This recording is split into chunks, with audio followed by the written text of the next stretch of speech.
I believed every word. Now I believe in revenge. She walked into the bar, holding his hand, smiling, and sat just a few feet away from me. She had no idea I was there, watching everything, every touch, every laugh. That night changed everything.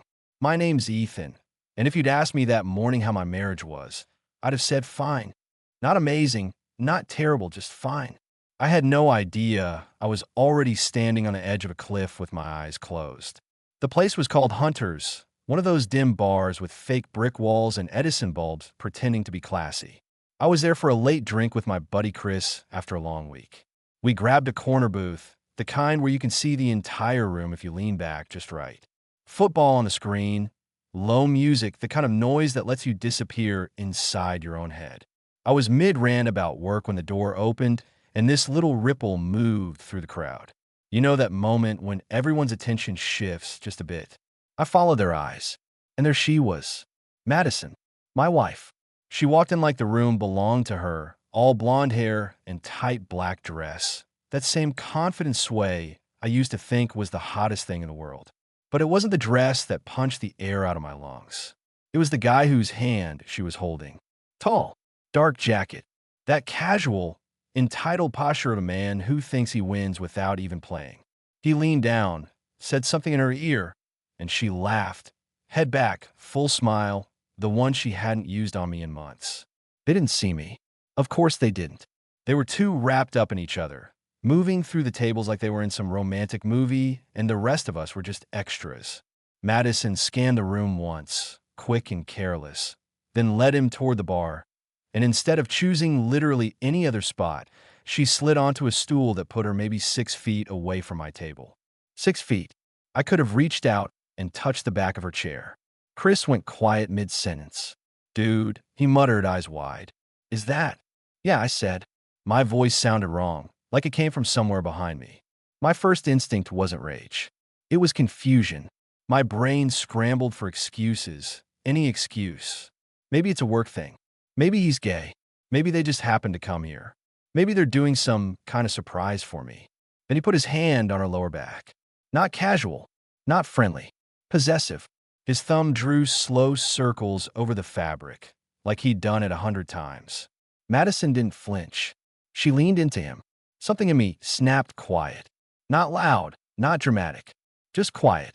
That scary, icy kind of calm where your heart is pounding, but your face goes blank. I'm going to the bathroom, I told Chris, though I didn't move. I just watched. She ordered a drink I'd never seen her order before. Tequila with lime, no salt. She used to gag at tequila. Now she downed it, laughed, and touched his chest when he told a joke. The bartender glanced at me, recognized me. He'd seen us together here before, and his eyes flicked from me to her and back again.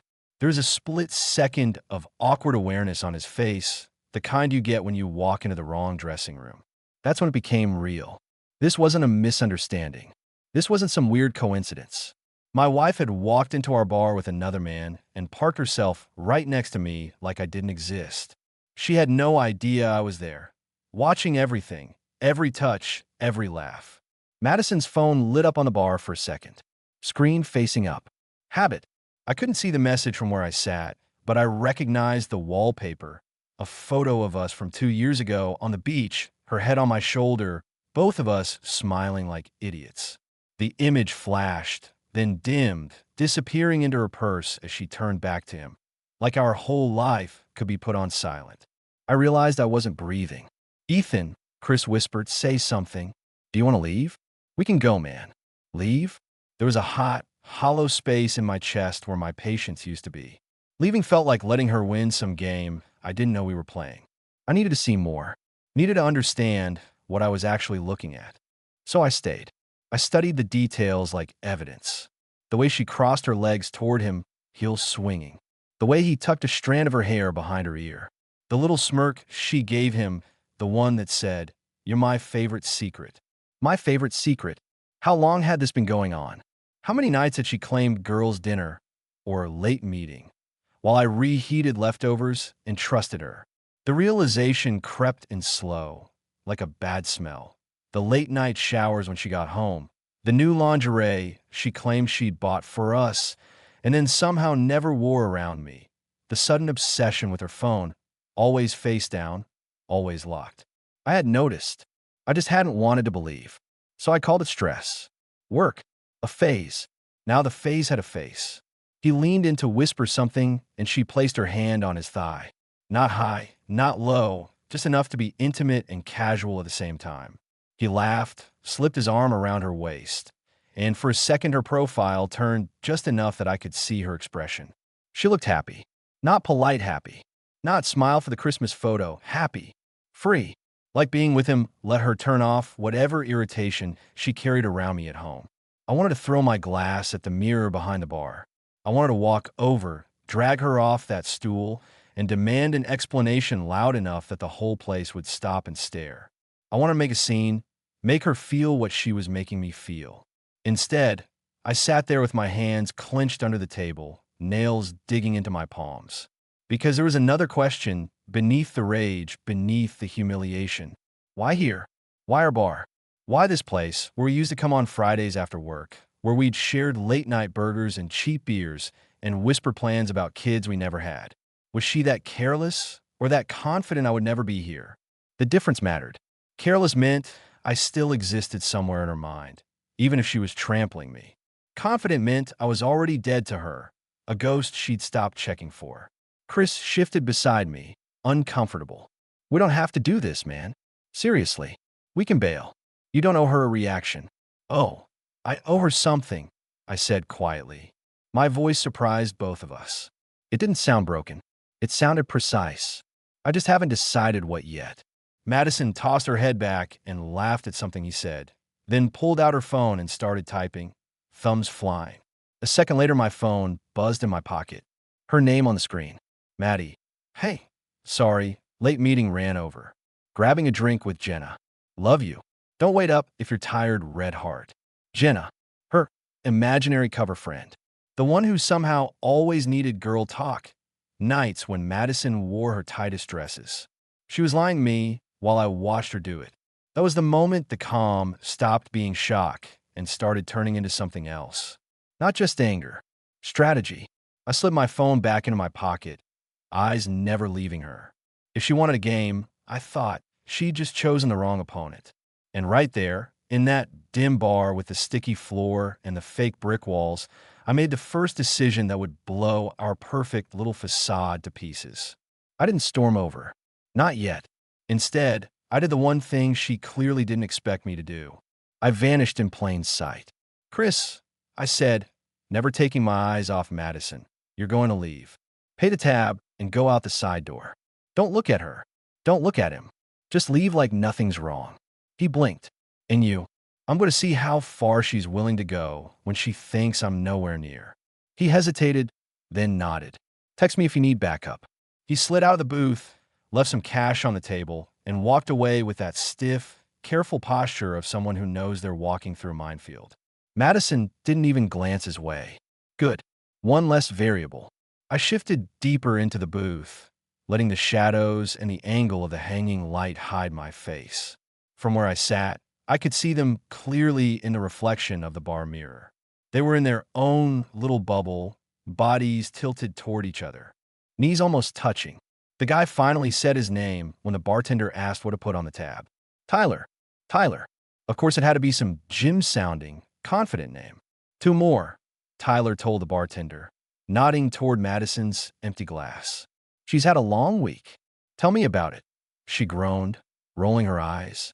Ethan has been so intense lately, always asking where I am, what I'm doing, like I'm a teenager breaking curfew. My jaw clenched. Intense. That's what she was calling, hey, can you let me know if you're safe? These days. Tyler smirked. You deserve to have fun. If he can't handle that, that's on him. She shrugged, lips curling. He's a good guy. Just boring. Predictable. You know how it is. Boring. There it was. One small, sharp word cutting deeper than a shout. She took the new drink, clinked her glass against Tyler's, and their shoulders brushed. Her hand stayed on his forearm a beat too long. Their energy screamed, this isn't new. I pulled my phone out under the table and opened the camera. My hand shook, but not enough to blur the photo. I zoomed in through the mirror's reflection. Snap. Her hand on his arm. Snap. His fingers on her waist. Snap. Her laughing at his whisper, eyes shut, head tilted. Evidence. If I confronted her with just my memory, she'd have twisted it. She was excellent at that, bending reality with a straight face. I'd watch her do it to coworkers, relatives, even herself. Not this time. Another buzz in my pocket. Maddie, still stuck here. I swear this client could talk for hours faced with tears of joy. I'll try not to get home too late. Miss you. She sent that with his hand on her knee. I almost laughed. It came out as a harsh exhale instead. The bartender glanced my way again. This time, he held my gaze for a second, as if asking silently, "Do you want me to do something?" I shook my head once. Whatever this was, it was mine. After another round, Tyler checked his watch. "Ready to get out of here?" he asked. Madison smirked, sliding off the stool. "I thought you'd never ask." She adjusted her dress, smoothed her hair, and grabbed her purse. No hesitation, no guilt, no nervous look around. She was completely confident in her little cover story. They headed for the door. That's when I finally moved. I slid out of the booth, tossed some money on the table, and slipped out the back exit into the alley. The cold air hit my face like a slap. I took the side path that looped around the building, coming out just far enough to see the front without being under the main lights. The parking lot was half full, glittering with reflections from the neon signs. I spotted her car. Our car, 2 rows down. They didn't walk to it. They walked past it, straight toward a dark gray SUV I'd never seen before. Tyler unlocked it with a beep, opened the passenger door for her like he was some kind of gentleman, and she slid in without hesitation. That's when the last piece of denial inside me finally died. This wasn't a fling she regretted. This wasn't a drunken mistake. This was a routine. They pulled out of the lot, turned right, and headed toward the main road. I jogged to my own car, hands clumsy on the keys, heart pounding in my ears. Every instinct screamed that this was insane, that I should go home, that nothing good ever comes from following a car at night like some low-budget detective. But I needed to know, needed the full, ugly truth, not the sanitized version she'd eventually try to sell me. I started the engine, turned off my headlights for a second to let them get some distance, then pulled out and followed. Red lights, turned signals, familiar streets. They weren't heading toward downtown.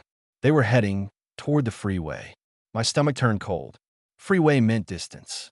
Distance meant a destination already chosen. And there are only so many things you drive out of town at 10:30 p.m. on a Friday to do. I gripped the wheel tighter, eyes locked on their taillights. "Okay, Madison," I muttered under my breath, the words bitter and low. "Show me who you really are." Because tonight wasn't just the night I found out. It was the night I started remembering every little warning sign I had ignored, and the night I decided I wasn't going to ignore a single one ever again. The freeway at night felt like another planet, just headlights, red tail lights, and the low hum of engines. I hung back 2 cars, just far enough that Tyler's SUV was a ghost at the edge of my vision, not an obvious shadow. Every time their blinker flashed, my heart kicked. What if they were just going to some 24/7 diner? What if they were meeting friends? What if I was turning into the paranoid husband she secretly laughed about? Then they took the exit I already knew in my bones they would take. 2 cheap motels, a gas station, a rundown bar with a busted neon sign. I'd driven past this exit 100 times and never cared about it. Tonight it felt like a portal into another life. The one where my wife wasn't my wife. She was just a stranger in a tight dress. They pulled into the lot of the second motel, the one with doors that opened straight to the parking spaces. Blue peeling paint, flickering vacancy sign, stains on the asphalt that had stories of their own. I parked across the street, half hidden behind a delivery truck, engine off but keys ready. The air in my car turned heavy, like even the oxygen knew this was a before and after moment. I watched as Tyler parked. He got out first, walked around, opened the door for Madison again. She stepped out, smoothed her dress, laughed at something he said, then leaned up and kissed him. Not a quick peck. Slow. Familiar. Like her mouth already knew the shape of his. My fingers dug into the steering wheel so hard my knuckles went numb. He placed a hand on her hip, and they walked to the front office. A bell chimed weakly when they went in. A minute later, they reappeared with a key card and 2 plastic water bottles from the lobby fridge. Room number 23. I memorized it without meaning to. They walked along the row of doors, their steps in sync. At one point, she turned her head slightly, scanning the lot. For a half second, my stomach dropped. I thought she'd seen me. But no. She gave the lot a lazy, careless glance and then turned back to Tyler, pressing herself into his side like she belonged there. They disappeared inside the room. The door shut with a soft click. I sat in silence. No soundtrack, no dramatic music, just the ticking sound of cooling metal and my own heartbeat trying to break out of my chest. This was it. There wasn't a single angle left to twist into something less than what it was. My wife had walked into a bar holding another man's hand. Now she had walked into a motel room with him. Any part of me that still wanted to doubt felt pathetic. I took out my phone again. Zoomed in. Click. Photo of the SUV under the buzzing light. Click. Photo of the door to room 23. Click. Photo of the motel sign. The name lit up in ugly yellow. And then I did something I didn't expect for myself. I laughed. It wasn't a happy laugh. It was the broken kind, the one that comes when reality is so absurd your brain doesn't know what else to do. All those nights, she'd rolled her eyes when I asked where she was. All those comments about needing space, independence, time to breathe. This was her breathing. Tequila, cheap motel, some smug jerk named Tyler.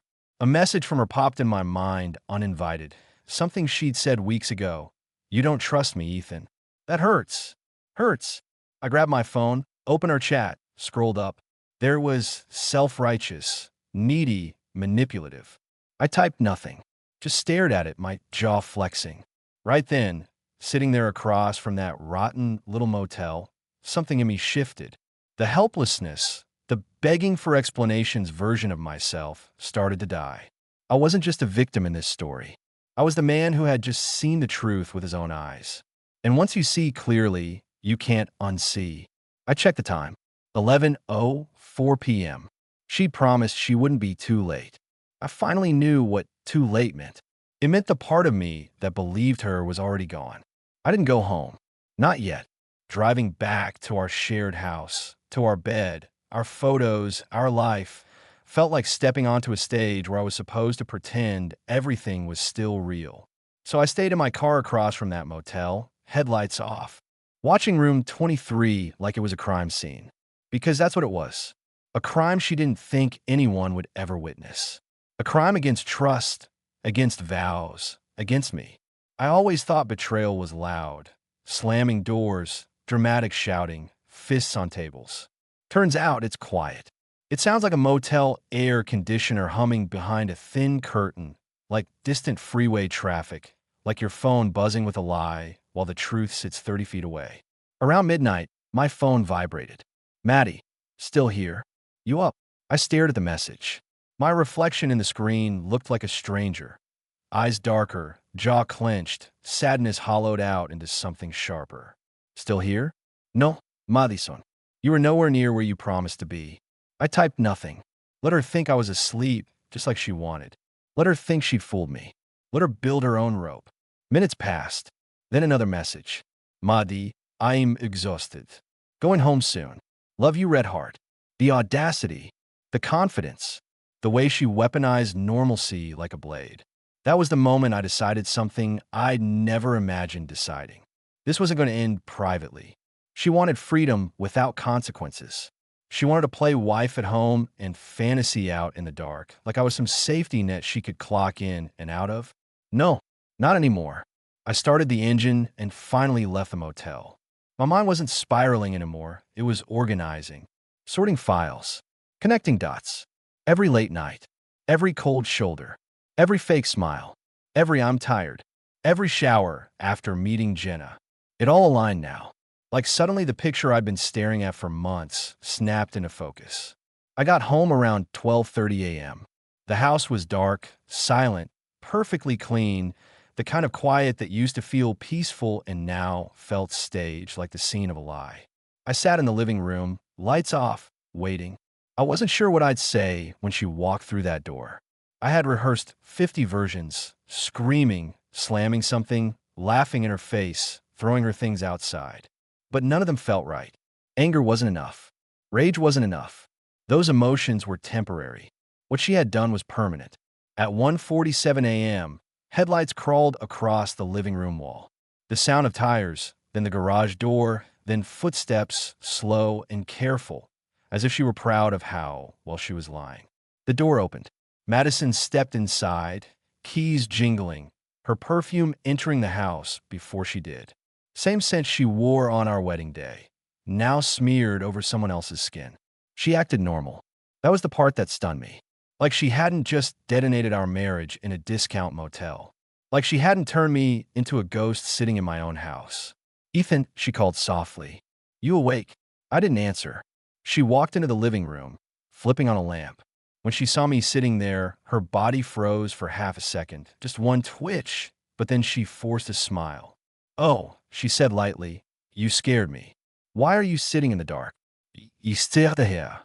Her hair was messy in a way she'd blame on the wind. Her lipstick smudged, not by a drink, but by a man. "You had a long meeting?" I asked, voice steady, controlled, like I was reading a script. She blinked too fast. "Yeah." Jenna wouldn't stop talking. "I swear that girl." I cut her off. "Madison." Her name landed like a hammer. She swallowed. "What?" I leaned forward slightly, elbows on my knees, eyes never leaving hers. "Who's Tyler?" Her pupils blew wide for a second. She recovered fast, but not fast enough to fool someone who'd seen the truth. "Tyler." She laughed, a brittle, sharp sound. "What are you talking about?" I unlocked my phone, turned the screen toward her. The photo of her hand on his arm glowed in the dim room.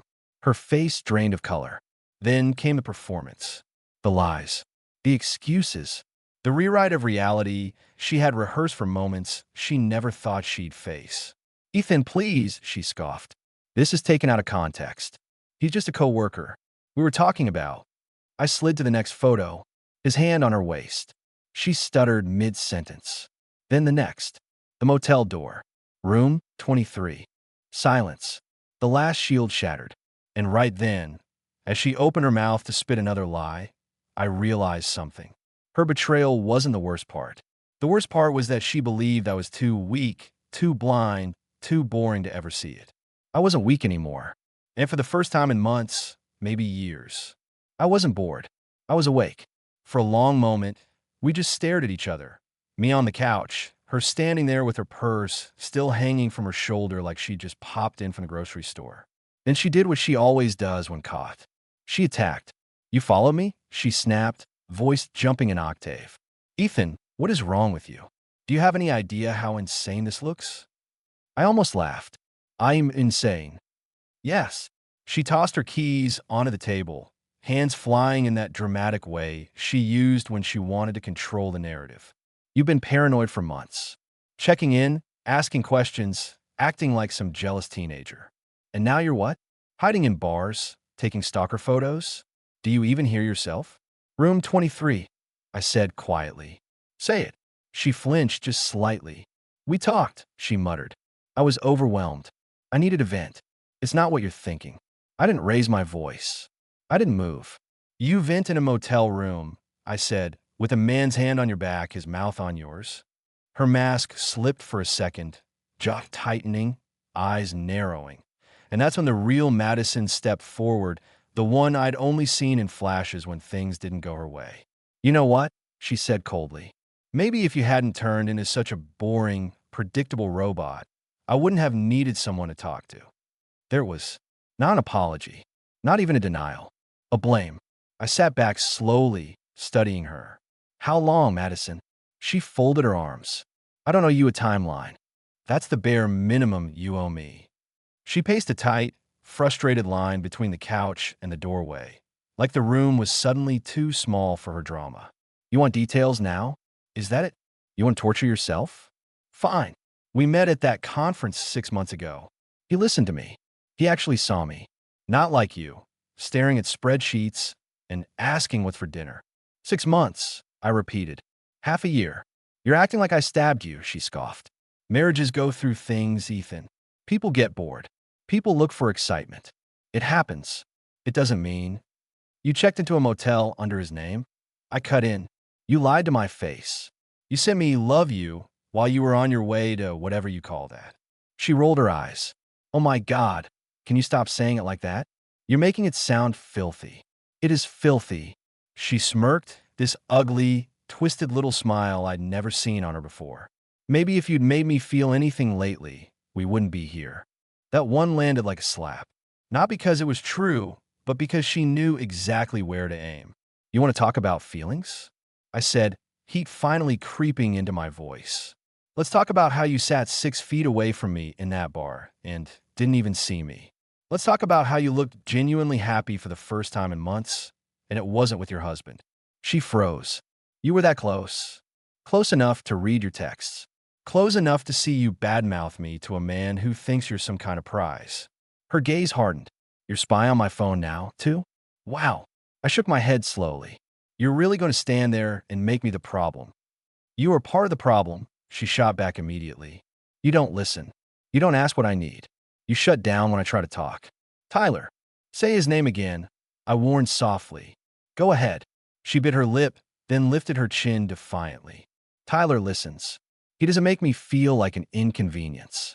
I stared at her, really stared, and something inside me went very still. So that's it, I asked. You've already picked your side. She hesitated, and in that pause, I finally saw the truth. She hadn't slipped into this. She'd walked into it with both eyes open and a backup plan in her purse. Look, she said, switching to a softer, fake soothing tone. We don't have to blow this up. We can figure things out. You can forgive me. We can go to therapy. You can stop doing whatever tonight was. And I can make a clean break from him. Eventually, I repeated. So I'm supposed to sit at home, play husband, while you slowly wean yourself off your side project? Her jaw clenched. Don't twist my words. You don't need my help for that, I said. You're doing fine on your own. Her eyes flashed. God, you are so dramatic.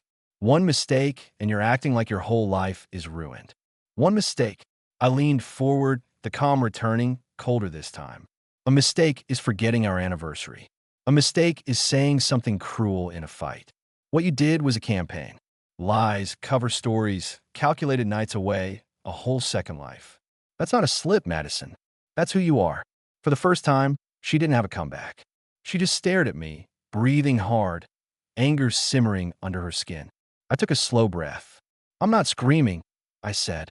I'm not throwing things. I'm not begging. I think that should scare you more than if I did. Why? She demanded, eyes narrowing. Because it means I've already started making decisions, I said quietly. And none of them include pretending this didn't happen. She hated not being in control. I could see it in the way her eyes flicked to the door, to my phone, to me, calculating exits, angles, a version of this story where she still came out looking like the victim. So what? She said finally, folding her arms tighter. You're just going to throw everything away? Years together, our whole life, because you can't handle that I made a mistake. Mistake, I repeated. The word tasted like poison. You keep saying that like it was one bad decision in a parking lot. You didn't trip and fall into a motel room, Madison. You planned it. You lied. You rehearsed your text to me. Her mask cracked again. You've never understood what it's like to be with you, she snapped. You're safe, stable, but you're also suffocating. Safe and stable, I said slowly. Those used to be things you said you wanted. Yeah, well, people change, she shot back. I changed. I needed more. You never asked what I needed. I stared at her. I did. You said you were fine. You said you were tired. You said work was stressful. You said you just needed space. You said everything except the one thing that was true, that you were already halfway out the door. She rolled her eyes. You're so dramatic. You always make everything about your pain. You have no idea what it's been like for me. I laughed once, empty. You're right. I don't know what it's like to play wife in this house and girlfriend in cheap motels. I don't know what it's like to kiss one man and text lies to another in the same minute. Enlighten me, Maddie. Was it hard work juggling all that? Do you need a nap? Her eyes flashed with hate. Pure, clean hate. You're such a martyr. Poor Ethan, the wounded hero. The thing is, if she had cried then, really cried, if she had broken down and said, I ruined everything and I'm sorry, a part of me might have cracked with her. I might have felt something other than this cold clarity. I might have hesitated, but she didn't. She went on offense, claws out, tried to claw her way back to the high ground. I was lonely, she snapped. You checked out months ago. No, I said quietly. I trusted you months ago. There's a difference. She scoffed. You trusted me to cook, clean, keep the house nice, play perfect wife while you hid in your routine. You never looked at me anymore. I looked at you every day, I said, feeling heat rise under my skin. You just stopped looking back. We locked eyes, a silent war between us. The woman I married and the woman in front of me were not the same person. Or maybe they were, and I was only just now seeing the whole picture. You know what the worst part is? I asked. She crossed her arms tighter. I'm sure you're going to tell me. You weren't even careful, I said. You walked into our bar with him. You parked yourself 6 feet away from me and didn't notice. You went to a motel on the edge of town like you've done it a dozen times. You lied with emojis. She shifted, guilt flickering over her face before the arrogance returned. Maybe I didn't think you'd be there, she said. You never go out on Fridays. You're always tired. Right, I said softly. You'd already decided I was predictable. Background noise. The boring husband who'd never see you. She said nothing. That silence told me more than any monologue. I stood up slowly. Her eyes widened, just a fraction. What are you doing? Making decisions, I said. Like I told you. She scoffed again, but there was a tremor under it now. Don't be stupid, Ethan. You're not leaving. You don't even know how to be on your own. You need me. I needed the woman I thought you were, I said. Not the one who walked into that bar tonight. Her jaw flexed. So what? You're divorcing me now? Just like that? After one fight. One fight. I stared at her, incredulous. You think this is a fight? This is the autopsy. She flinched at that. Just a tiny wince, but I saw it. I stepped past her, toward the hallway. You can sleep in the guest room tonight. She laughed sharply. I'm not a child you can send to timeout. No, I said. You're a married woman who checked into a motel with another man. Guests get the guest room. Strangers eventually get the door. She turned, following me with her voice like a knife. You're not going to actually do this, she called after me. You don't have it in you, Ethan. You never do. You forgive. You swallow it. That's who you are. I paused at the bedroom door, hand on the frame, heart pounding. Not anymore, I said without looking back. And for the first time since the night began, I realized something terrifying and freeing at the same time. She wasn't the only one who could change. I didn't sleep. I lay there in the dark, staring at the ceiling, listening to the faint sounds of Madison moving around in the guest room, opening drawers that weren't hers, closing doors a little too hard, claiming space she'd already forfeited. Every few minutes, my brain replayed that bar, that laugh, that motel. For a while, the anger was white hot. But as the hours dragged, it changed. It settled into something heavier. Not softer, just deeper, like a bruise forming under skin. Around 6 a.m., I gave up on the idea of rest and got up. The house felt different in the early light. Quieter, but not peaceful, like a crime scene after the sirens fade. Our wedding photo on the hallway wall watched me as I walked by. Her in white, me in a suit, both of us smiling like idiots who believed in forever. I took it down. Not smashed, not ripped. Just removed. Face down on the table. I made coffee, not because I wanted it, but because I needed something normal to anchor myself to. As it brewed, I opened my laptop. Search history. What to do when your spouse cheats. Collecting evidence, infidelity. Divorce lawyer near me. Click, scroll, read. Words like assets, custody, grounds, adultery. Ugly, clinical language for something that felt like my chest being hollowed out with a spoon. It hit me then. This wasn't just about catching her. It was about what came next. I could stay. Swallow it. Pretend. Let her cry. Let her spin the story. Let her turn Tyler into a mistake and me into the man who couldn't let it go. Or I could end it. Rip the whole thing out, roots and all, and accept the crater it left behind. My phone lit up with a message. Not from her. From an unknown number. Unknown. You must be Ethan. I stared at it. A cold rush going through me. Me? Who is this? Three dots. Typing. Unknown. I'm Tyler. My grip tightened. Of course. Tyler. Madison told me you were overreacting. I almost smiled. Overreacting. The word of the century. Me. She also tell you I watched you walk into a motel with my wife. This time the typing dots took longer. Tyler, look, man. I didn't sign up for drama. She told me things were basically over between you two. That you were just roommates. I'm not trying to blow up your life. I exhaled slowly. The audacity of a man sleeping with another man's wife. Claiming he didn't sign up for drama. Me, you did. The second you touched her, you signed. Another pause. Tyler, you're angry. I get it. But yelling at me won't fix your marriage. She chose me. That should tell you something. There it was. That smug confidence I'd seen at the bar. Sudden impulse. Call him. Scream at him. Threaten him. Show up at his place. But underneath the impulse was something else. Clarity. He wasn't the one who stood in front of me and vowed forever. He wasn't the one who sent me heart emojis from motel parking lots. He was a symptom. She was the disease. I blocked his number. No dramatic speech. No warning. Just gone. I wasn't wasting breath on a placeholder. The guest room door creaked open behind me. I didn't turn. I heard her footsteps, slow, trying to feel out the temperature of the room like she was testing bathwater. Morning, she said cautiously. Morning, I replied. My voice was calm.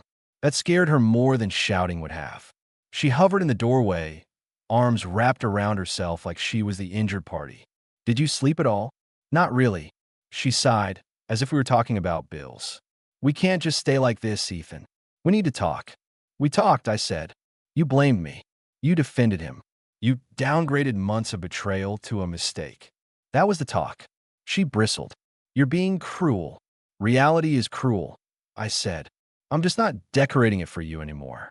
Her eyes flashed. Then she softened her tone, changing tactics mid-sentence. We can fix this, she said quietly, stepping closer. We've been through stuff before. We could go to therapy. I'll block him. I'll change my number. I'll do whatever you want. The old me would have grabbed that like a lifeline. The man who sat outside that motel last night just felt tired. You don't get it, I said, finally turning to face her. It's not about blocking him. If it wasn't Tyler, it would have been someone else. Because you didn't trip into this, you chose it.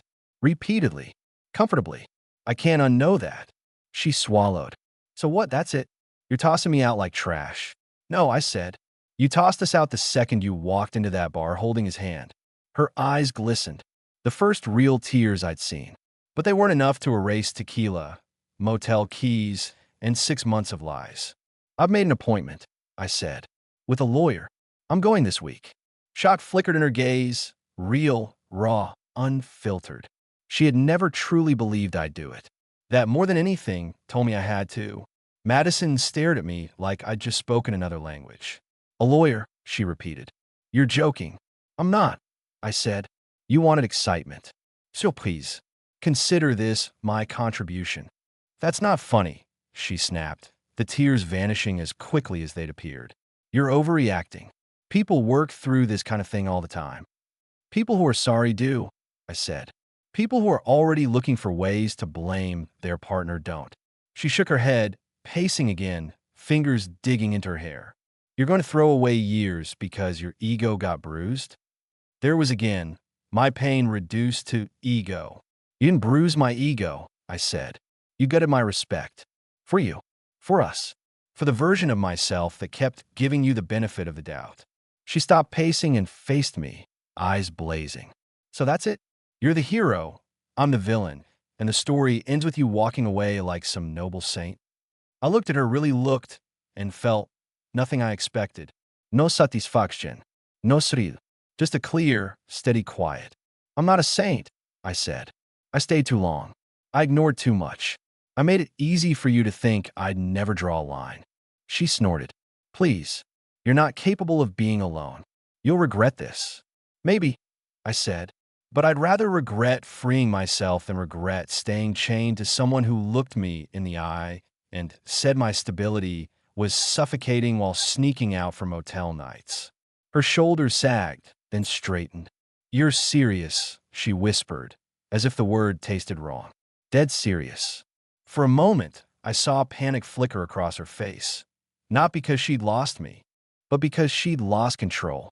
The narrative, the comfort, the safety net. The husband who would always stay no matter how far she pushed.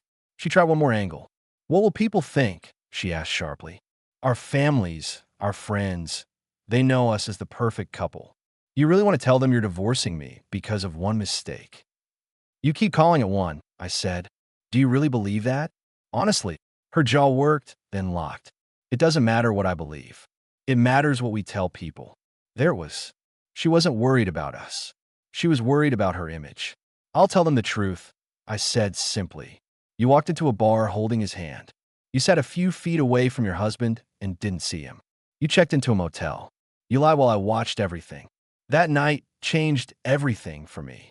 Her eyes widened at the repetition of that memory. Those words she didn't know I'd carve into stone. She walked into the bar, holding his hand, smiling, and sat just a few feet away from me. She had no idea I was there, watching everything, every touch, every laugh. That night changed everything. For her, it was just another night of excitement. For me, it was the autopsy of our marriage. You wouldn't, she whispered. I would, I said. Not out of revenge. Out of self-respect. I'm done covering for you. Silence stretched between us, thick and heavy. Then she laughed, sharp and bitter. Fine, she said. Do whatever you want. File your stupid papers. But don't come crawling back when you realize no one else will put up with your boring, predictable life. I almost smiled. If boring means not being lied to, I'll take it. She turned on her heel and stormed down the hallway, disappearing into the guest room, doors slamming hard enough to rattle the frame. It used to scare me when she did that. Now, it just sounded like the end of a chapter. The next week moved in fast, jagged pieces. The lawyer was direct, practical. I laid it all out. The bar, the motel, the texts, the photos. I expected judgment. I got structure, steps, documents, strategy. The cold, administrative side of heartbreak. Madison alternated between icy silence and sudden, explosive arguments. One morning she packed a bag, daring me with her eyes as she dragged it to the door. I'll go stay with a friend, she announced. Tyler, I asked mildly. Her mouth twitched. At least he makes me feel wanted. Then go, I said. You already left. This is just your luggage catching up. She went. In the weeks that followed, grief came in strange waves. Not just for her, but for the man I'd been with her. The version of myself who thought love meant endless tolerance, who mistook avoiding conflict for keeping peace. I missed the idea of us more than the reality of her. I'd catch myself making coffee for two. I'd reach for my phone to send a picture or a meme, and then remember, there was no us to send it to anymore. But underneath the ache, something new started to grow. Space. Breathing room. The first night, I slept all the way through. I woke up confused. The house was still quiet, but it didn't feel fake anymore. It felt honest. Even the emptiness was honest. If there's one thing I learned from all of this, it's this. Betrayal doesn't start in a motel room. It starts in the little moments when someone chooses their ego over your trust and counts on you being too blind, too in love, or too scared to notice. And here's my advice to anyone who ever finds themselves where I was. If you see the signs, don't gaslight yourself. If your gut says something's wrong, listen. Trust isn't blind, it's earned. And if someone thinks you're too boring, too predictable, too soft to ever stand up for yourself, prove them wrong. You don't have to scream. You don't have to break things. Sometimes the most powerful thing you can do is exactly what I did the night she walked into that bar holding his hand. See everything. Remember everything. And then quietly choose yourself.